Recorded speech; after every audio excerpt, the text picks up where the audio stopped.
সকালে ছেলে মেয়েকে নিয়ে মেয়ের স্কুলে গেলাম। মেয়ের আজকে দ্বিতীয় দিন স্কুলে নিয়ে যাওয়া। আর বাসায় ফিরে এই যে বেগুন কুচি কুচি করে কেটে ছোটো মাছ দিয়ে হাতে মাখিয়ে বসিয়ে দিলাম। আর সঙ্গে ছিল তিল ভর্তা। এই তো আজকে দুপুরে রান্নাবান্না করলাম। হ্যালো এভরিওয়ান, সবাই কেমন আছেন? আশা করি সবাই ভালো আছেন। আলহামদুলিল্লাহ আমরাও ভালো আছি। কে কোথা থেকে ভিডিওটি দেখতেছেন অবশ্যই কমেন্ট করে জানাবেন। আজকের ভিডিওটি সকাল থেকে স্টার্ট করলাম। আর মেয়ের আজকেও স্কুল 10টার থেকে ক্লাস শুরু। আর এই যে 9:30টার ওইদিকে বের হয়ে গিয়েছি। 10টার থেকে ক্লাস শুরু হচ্ছে, কিন্তু এই কয়েকদিন দেখতেছি 2 দিন ধরে ভালোই রোদ বের হচ্ছে। বাইরে দেখতেই পাচ্ছেন, কিন্তু 10টা বাজে রোদ কিন্তু উঠছে। আগে আজকে 8টার থেকেই রোদ উঠেছে। দেখি ছাদের পরে কাপড় চোপড় কেচে নেড়ে দিয়ে আসলাম, দেখি 8টার ওই দিকেই রোদ বের হয়ে গিয়েছে।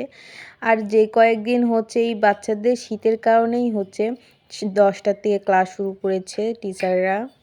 স্কুল থেকে বাসায় ফিরে এই যে ছোটো মাছ যে হাতে মাখিয়ে বসিয়ে দিব। ছোটো মাছ আর এই যে বেগুন আলু কুচি কুচি করে কেটে নিয়েছি।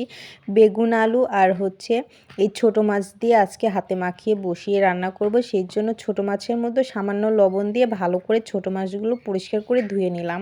তারপর এই যে কুচি করে রাখা বেগুন আলু এগুলো একসঙ্গে ধুয়ে নিচ্ছি। মাছ আর সবজিগুলো ভালো করে ধুয়ে একপাশে রেখে দিলাম। তারপরে আগে তিল ভর্তা করার জন্য তিলগুলো ভেজে নিলাম। তিলগুলো ভেজে নেওয়ার পরই উঠিয়ে নিয়ে তারপরে যে পেঁয়াজ কাঁচামরিচ রসুন এগুলো দিয়ে দিলাম। আর তিলগুলো শুকনা পাটাতে পিষে নেওয়া লাগবে, সেই জন্য এই যে ওইদিকে পেঁয়াজ কাঁচামরিচ রসুন ভাজতে দিয়েছি, আর এদিকে কিন্তু আমি তিলগুলো পাটাতে পিষে নিচ্ছি। তিল কিন্তু শুকনো পাটাতে পিষে নিলেই কিন্তু তিল ভর্তাটা খেতে মজা। আর তিলটা কিন্তু পিষতেও কিন্তু সময় লাগে না, যদি শুকনো খোলাতে কিন্তু তিলটা পিষে নিলে। আর তিলগুলো কিন্তু আমার একদমই বেটে নেওয়া হয়ে গিয়েছে। তারপরে যে ভেজে রাখা পেঁয়াজ কাঁচামরিচ রসুনগুলো পিষে নিব। তার আগে আমি হচ্ছে ছোটো মাছটা হাতে মাখিয়ে বসিয়ে দিব। তারপরে আমি পেঁয়াজ কাঁচামরিচ রসুনগুলো বেটে নিব।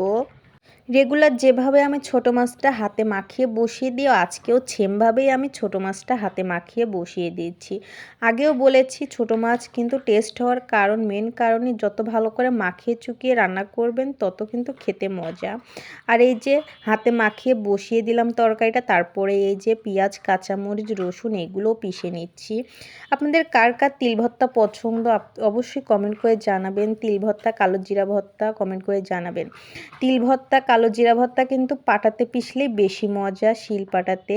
ব্লেন্ডারেতে কিন্তু এই ভর্তাগুলো করলে কিন্তু এরকম টেস্ট কিন্তু পাওয়া যায় না। আমার কিন্তু ব্লেন্ডার আছে, কিন্তু আমি যে কোনো ভর্তা পাটাতে পিষে ভর্তা করাটা খেতেই কিন্তু বেশি মজা লাগে, সেই জন্য পাটাতেই আমি বেশি পিষে ভর্তা করি।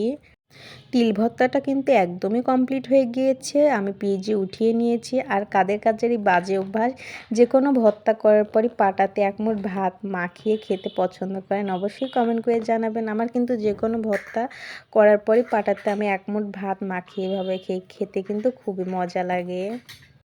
তিল ভর্তা করতে করতে আমার ছোটো মাছের চচ্চড়িটা কিন্তু একদমই কমপ্লিট হয়ে গিয়েছে। বেগুন আলু দিয়ে হাতে মাখিয়ে যে চচ্চড়িটা বসিয়ে দিয়েছি। এভাবে কিন্তু চচ্চড়ি খেতে খুবই মজা। আমার ছোটো মাছের আর হচ্ছে তিল ভর্তা আজকে দুপুরে করলাম। এই দুইটা রেসিপি আপনাদের কেমন লাগলো অবশ্যই কমেন্ট করে জানাবেন।